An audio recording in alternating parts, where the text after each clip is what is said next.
What happens when an ordinary traffic stop becomes a life-changing encounter? A police officer's prejudiced assumptions clash with a reality he never anticipated.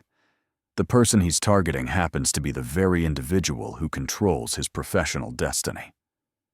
The sun was beginning to set across Sacramento's streets, washing the evening sky in brilliant shades of gold and amber. Eric Porter found himself driving home, following an exhausting day at work, his car's engine purring quietly while he tweaked the climate control, anxious to leave behind the day's tensions. Soft music drifted from the radio, providing a peaceful counterpoint to the busy urban traffic around him. As he neared a yellow traffic signal, he decelerated just as it shifted to red. That's when the flashing blue and red emergency lights burst to life behind him, along with the piercing wail of a police siren. Eric caught sight of the patrol car in his mirror, his eyebrows drawing together slightly. He guided his vehicle to the roadside, lowering his window, while a police cruiser stopped behind him. Out emerged Officer Bradley Larson, somewhere in his mid-30s, sporting a military-style haircut and a shining badge across his uniform. Larson adjusted his duty belt as he approached Eric's vehicle with a swagger, projecting the assurance of someone accustomed to wielding authority. "License and registration," Larson stated tersely, his voice monotone, yet tinged with unmistakable command. Eric responded without protest, reaching toward his glove box for the registration while producing his driver's license.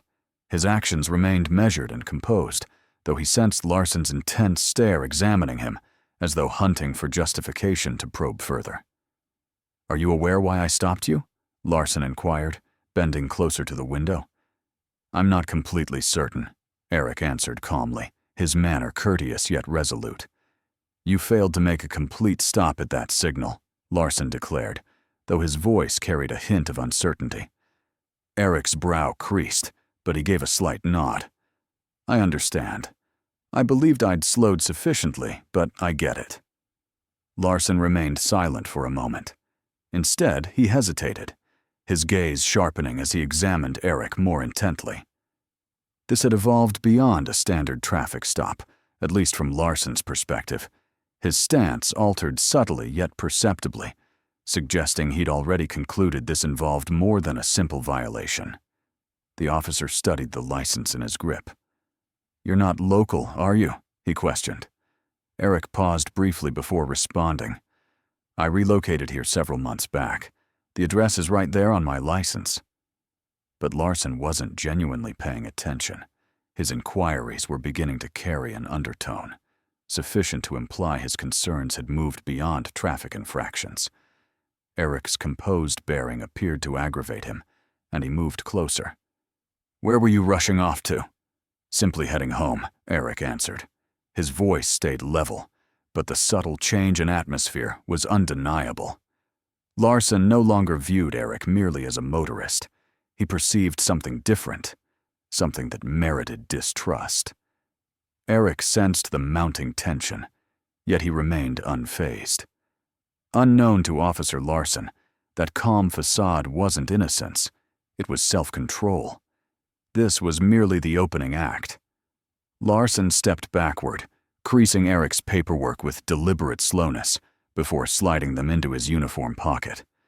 He stood straighter, his expression transforming into something faintly superior, as if he'd already reached a conclusion about the individual before him. "Exit the vehicle," Larson commanded. Eric's fingers gripped the wheel momentarily tighter, but his expression revealed nothing. "Is there a particular reason for that, officer?" he asked, his tone controlled. Larson's mouth twitched, though he concealed it swiftly. "I instructed you to get out of the car. You don't want to complicate this unnecessarily." The implied warning lingered in the air, unvoiced, yet crystal clear. Eric released a slow breath and opened his door. As he stepped outside, Larson's eyes swept over him, evaluating his appearance. Eric stood somewhat taller than the officer, his frame broad, yet his manner non-threatening. His well-fitted suit indicated professionalism. His polished footwear suggested someone precise and methodical, but none of these details seemed to register. Larson motioned toward the vehicle's front. "Keep your hands visible." Eric obliged, his movement steady and purposeful. "Is there something particular you're searching for, officer?" Larson's smirk was barely detectable. "Just standard procedure. We've experienced some problems in this area. You can never be overly cautious." Eric angled his head slightly, making eye contact with Larson. "Problems involving businessmen in suits driving sedans? Or does this relate to something else entirely?" The question struck like a blow, and momentarily, Larson's composure wavered. He straightened, his hand unconsciously moving toward his belt, more instinct than requirement. "Mind your attitude," he warned, his voice growing stern. "I'm merely asking a question," Eric responded. There was no rebellion in his tone, just a quiet determination that seemed to disturb the officer. Larson leaned nearer, his eyes narrowing. "You appear surprisingly knowledgeable about how these things work. Got something you're hiding?" Eric allowed the quiet to extend for a moment before replying. "No, officer. I simply value clarity regarding the purpose of an encounter like this. Transparency, you understand." Larson made a dismissive sound, but offered no response. He backed away, walking in a small circle before the car. The situation was evolving in ways he couldn't fully comprehend. Eric wasn't responding as most individuals would. There was no anxiety, no stuttering, no nervous movement. Instead, there was command, grace, and a disturbing tranquility that unsettled Larson. "You seem quite sure of yourself," Larson muttered, almost under his breath, "as if you think you know what comes next." Eric didn't take the bait. Instead, he tilted his head marginally. "Confidence isn't what's at stake here, officer. Respect is." Larson froze momentarily before turning to face him again. The smirk had vanished, replaced by something more pointed, almost defensive. He started to speak, but the words wouldn't emerge. Eric's composure was disrupting his equilibrium, and he resented it. As the silence lengthened, the friction between them felt charged, and Larson was beginning to understand this wouldn't unfold as he'd anticipated. Rather than retreat, however, he intensified his approach. The genuine challenge was about to commence. Larson drummed his fingers against the weapon holder on his belt, his irritation barely contained. He wasn't accustomed to being questioned, particularly not by someone who resembled Eric. His attention returned to the sedan, as if seeking a rationale he hadn't yet created. "Turn around and put your hands on the hood," Larson ordered, his voice sharp. "I need to search for weapons." Eric's eyebrow lifted. "Weapons," he echoed, his tone skeptical, yet still measured. "Do I appear to be someone carrying a weapon?" Larson's jaw clenched, and briefly his facade cracked. "I won't repeat myself." Eric hesitated, something unreadable flickering across his features. Then wordlessly, he turned and pressed his palms against his car's hood. Larson approached, the sound of his boots on pavement cutting through the tense silence. The officer searched Eric with quick, aggressive motions, his hands lingering longer than required. This wasn't merely a pat-down. It was an effort to establish dominance, to elicit a response. But Eric didn't react, didn't tense, didn't even shift under the intrusive examination. "You're clear," Larson grudgingly acknowledged, stepping back. The admission sounded reluctant, as though he was annoyed at finding nothing to validate his suspicions. Eric faced him, his expression serene, but his gaze keen. "Naturally I am," he stated simply. "Now, officer, if you're finished—" "I'm not finished," Larson cut him off, his voice escalating slightly. The words spilled out hastily, revealing his need to maintain authority. "You seem to understand plenty about what I can and cannot do. Want to explain why?" Eric crossed his arms, his posture relaxed despite the crackling tension. "I've had numerous encounters with law enforcement," he said. Let's just say I've gained considerable knowledge through the years. Larson's eyes narrowed. So, you're an attorney or something? Eric's smile was subtle. Or something. The vagueness of his response seemed to frustrate Larson even more. He moved closer, invading Eric's space, his voice dropping to nearly a growl. Listen, you think you're cleverer than me? Think you can smooth talk your way through this? Eric met his stare steadily, unwavering. I don't assume anything, officer. I simply believe in justice, and thus far, I'm not witnessing much of that here. The statement hung between them like a gauntlet, and Larson accepted the challenge. Justice? You believe justice is what this concerns? People like you always... He caught himself suddenly, the words lingering like vapor, though they hadn't fully escaped. Eric's expression remained unchanged, but something in his bearing shifted, a subtle yet unmistakable indication that he'd grasped exactly what Larson had left unspoken.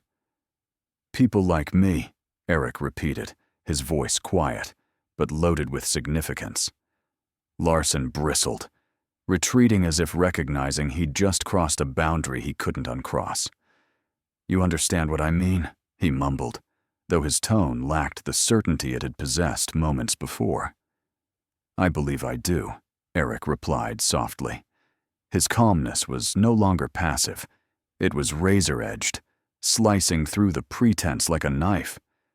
And I think we both recognize this interaction ceased being about a traffic violation quite some time ago. Larson opened his mouth to respond, but no words emerged. For the first time, he appeared uncertain, as though he wasn't entirely sure how to continue. The power dynamic was shifting, and for the first time, Larson stood on unstable ground.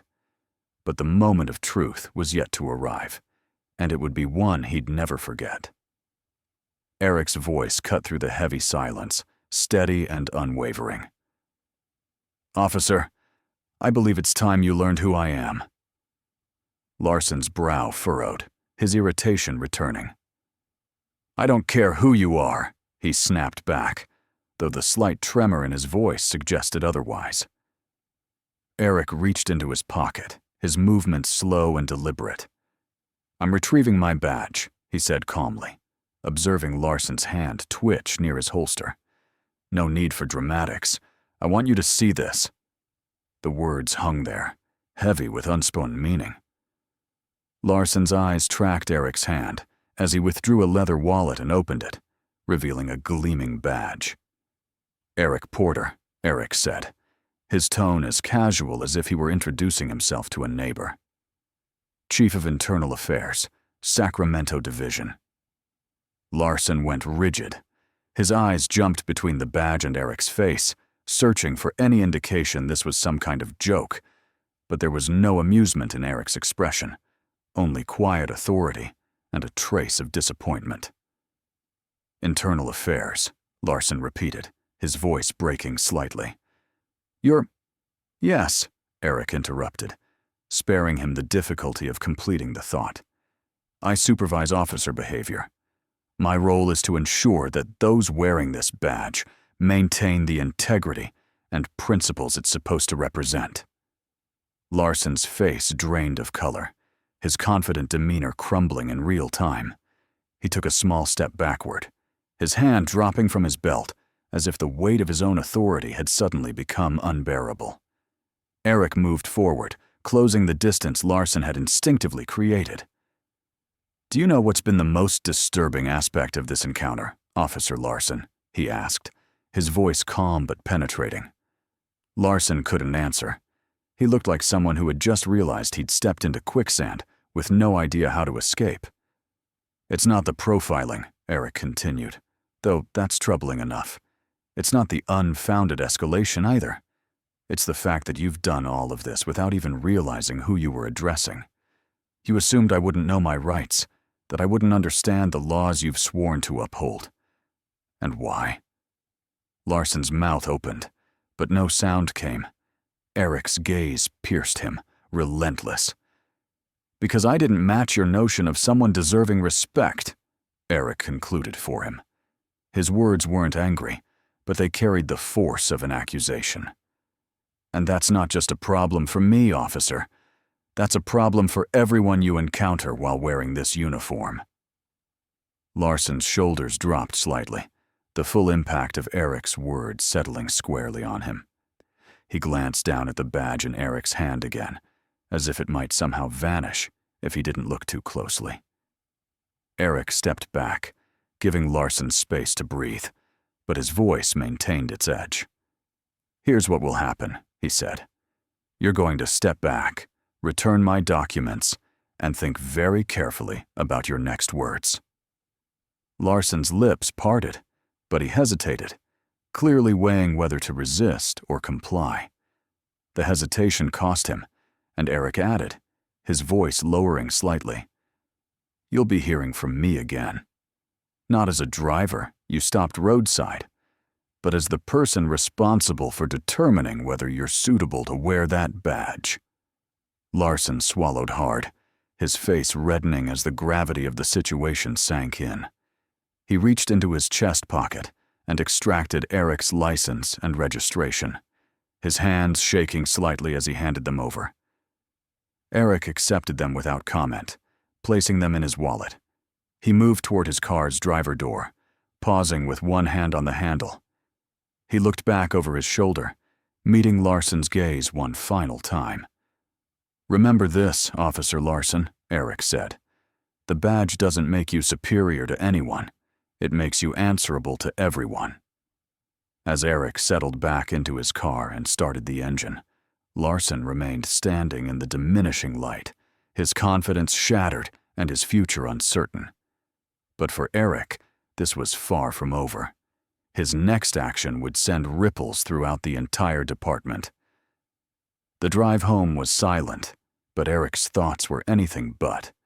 The encounter replayed in his mind, not because it was unusual, but because it wasn't. Larson wasn't the first officer Eric had dealt with like this, and he knew he wouldn't be the last. But this time would be different. This time, Eric possessed the authority to take action. The following morning, Eric sat at his desk, early sunlight filtering through his office blinds at the Sacramento Police Department's Internal Affairs Division.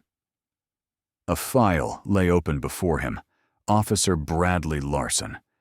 His record wasn't clean. Minor complaints about unprofessional behavior, excessive stops, and vague misunderstandings that had never been properly investigated.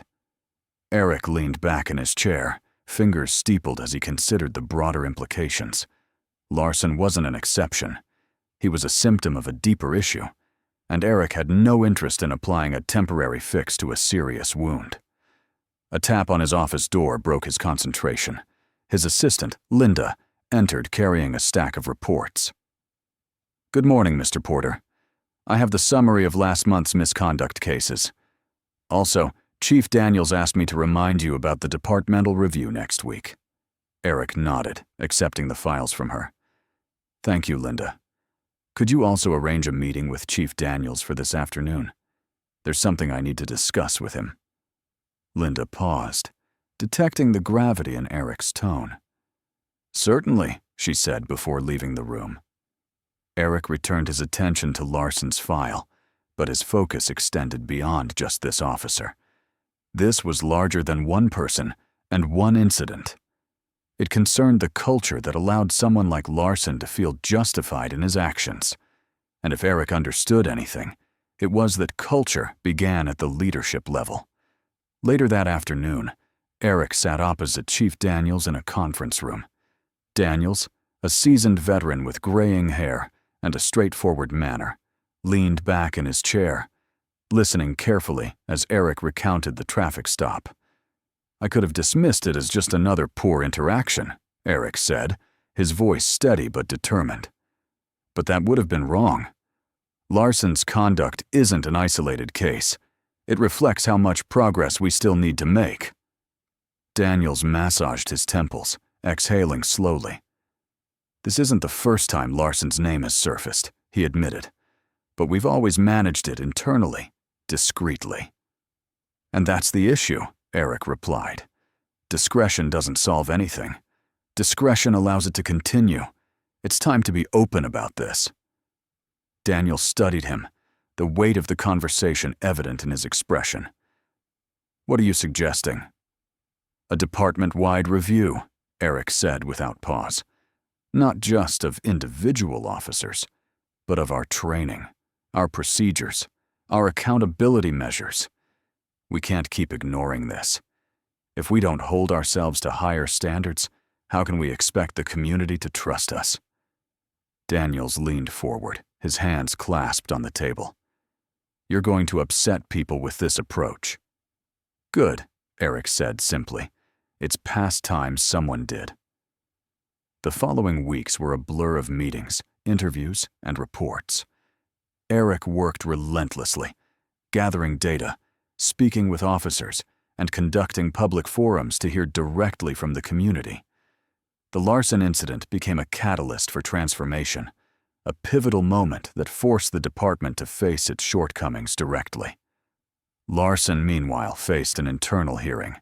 Eric made no attempt to hide his involvement, sitting across from Larson during the proceedings and observing as the officer squirmed under examination.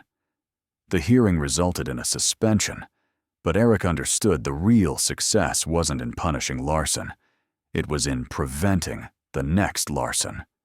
Months later, Eric stood at the podium during a community gathering, addressing a room filled with officers, city officials, and local residents. He spoke not of fault, but of responsibility, of the shared obligation to create a system that served everyone. His words weren't merely a demand for accountability, they were a commitment to change. "Justice isn't only about apprehending criminals," Eric said, his voice carrying through the hall. "It's about ensuring that those sworn to protect and serve do so with integrity, fairness, and respect for every person they encounter. That's the badge I believe in, and that's the badge we're building here together." The applause was overwhelming, but Eric didn't dwell on it. For him, this wasn't the conclusion of the story. It was the start of a better one. As Eric stepped down from the podium, he surveyed the faces in the audience, some doubtful, some optimistic, but all listening. He knew change wouldn't happen overnight, but it would happen. And for now, that was sufficient. If this story moved you, share it with someone who needs to hear it. Let's begin the conversations that matter, the ones that lead to change. Subscribe to our channel for more stories like this, stories that challenge us, inspire us, and remind us of what we're capable of when we stand for what's right.